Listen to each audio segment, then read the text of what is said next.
له بالصلاة والزكاة وكان عند ربه مرضيا واذكر في الكتاب إدريس إنه كان صديقا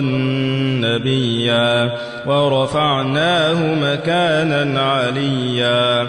أولئك الذين أنعم الله عليهم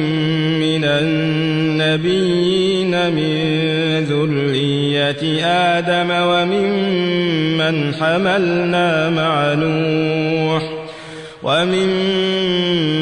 حملنا مع نوح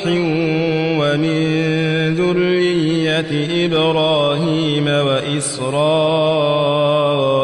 وممن هدينا واجتبينا إذا تتلى عليهم آيات الرحمن خروا سجدا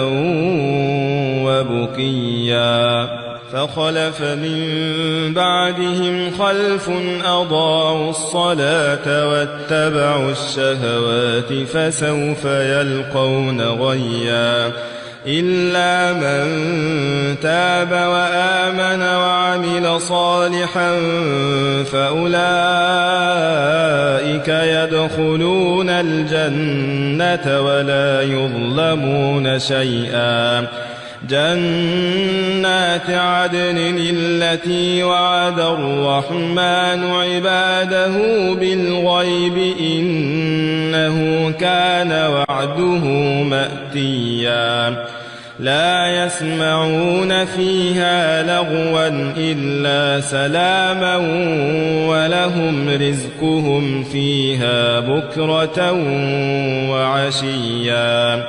تلك الجنة التي نورث من عبادنا من كان تقيا وما نتنزل إلا بأمر ربك له ما بين أيدينا وما خلفنا وما بين ذلك وما كان ربك نسيا رب السماوات والأرض وما بينهما فاعبده واصطبر لعبادته هل تعلم له سميا ويقول الإنسان أإذا ما مت لسوف أخرج حيا أولا يذكر الإنسان